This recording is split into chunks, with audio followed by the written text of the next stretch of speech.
নামাজ পড়ে বউটারে রাস্তায় সেরি দিছে, পর্দা করে না। কথা আছে কি নাই, আছে কি নাই? অথচ বন্ধুগণ আমার ভাইয়েরা, আপনি নামাজ পড়েন, আপনি রোজা রাখেন, হজ করে আসেন, মাঝে মাঝে উমরা করেন, বউটা পর্দা করে না। আপনার যুবতী মেয়ে 18-19 বছর বয়স, জিন্সের প্যান্ট আর সেন্টু গেঞ্জি গাড়ি রাস্তায় ছাড়িয়ে দিয়েছেন। আপনি মসজিদে সুবহানাল্লাহ সুবহানাল্লাহ জিকির করেন, আল্লাহ বলেন মর আমি তো জিকির বের করছি। কথা করছে না, কারণ আপনি নামাজ পড়ার পরে জিকির করলেন, মেয়েটা বেপরদায় চলে, বউটা বেপরদায় চলে। আল্লাহর কসম করে বলে আপনি দায়ুস, আর দায়ুসুল আয়াদখুলুল জান্নাহ, আমার নবী বলেন দায়ুস কখন আল্লাহর জান্নাতে যাবে? জোরে বলেন যাবে নাকি?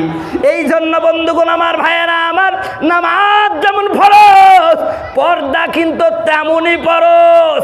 একটা মেয়ে যদি বেপর্দায় চলে, এই মেয়েটাই অবস্থায় মারা গেলে 4 জন পুরুষকে জাহান্নামে নিয়ে যাবে। কয়জন? 1 নাম্বার হলো তার বাপ। বিয়ের আগ পর্যন্ত বাপের দায়িত্ব হলো মেয়েকে পর্দায় রাখা। আপনি নামাজ পড়েন কিন্তু মেয়েকে পর্দায় রাখেন না, এই অবস্থায় আপনার মেয়েটা মারা গেলে জাহান্নামে যাবেন। 2 নাম্বার হলো স্বামী যদি তার স্ত্রীকে পর্দায় না রাখে, আল্লাহ নবী বিশ্ব নবী বলেন ওই স্বামী জাহান্নামে যাওয়ার কারণ হবে স্ত্রীর কারণে। কথা বলুন ঠিক কিনা?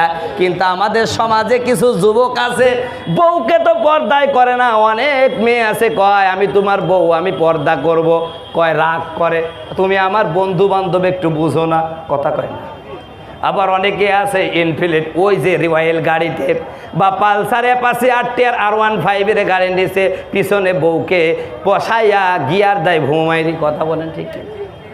এমন এমন পাতলা পোশাক পরাই, বন্ধুরা বলে কিরে দোস্ত তোর বোর তো সবই দেখা যায়। কয় দোস্ত আমি বিয়ে করছি, তোদের ভাবি তোদেরকে একটু হক টক নাই? কথা কিসে রাখেন, আছে কি নাই? ও ভাই আমার ওয়াজে কষ্ট পাচ্ছেন? এই ওয়াজগুলো করার দরকার, এজন্য করতেছি।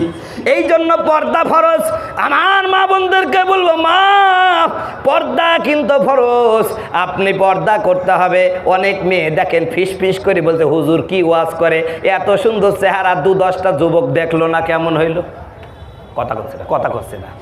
ও আমার মা, তোমার চেহারা চেয়ে আমার নবীর কলিজার টুকরা ফাতিমার চেহারা কিন্তু কম সুন্দর ছিল না। কথা বলুন ঠিক কিনা? এই পৃথিবীতে আল্লাহ কিয়ামত পর্যন্ত বিশ্ব সুন্দরী করে 4 জন নারীকে পাঠাইছেন। 1 নাম্বার হযরতে হাওয়া আলাইহিস সালাম, 2 নাম্বার হযরতে আসিয়া রাদিয়াল্লাহু তাআলা আনহা, 3 নাম্বার হযরতে খাদিজাতুল কুবরা, আর 4 নাম্বার সুন্দরী মেয়েটার নাম হলো ফাতিমা। কিয়ামত পর্যন্ত বিশ্ব সুন্দরী। ওই যে আপনাদের ভারতের এক নায়িকা আছে বিশ্ব সুন্দরী।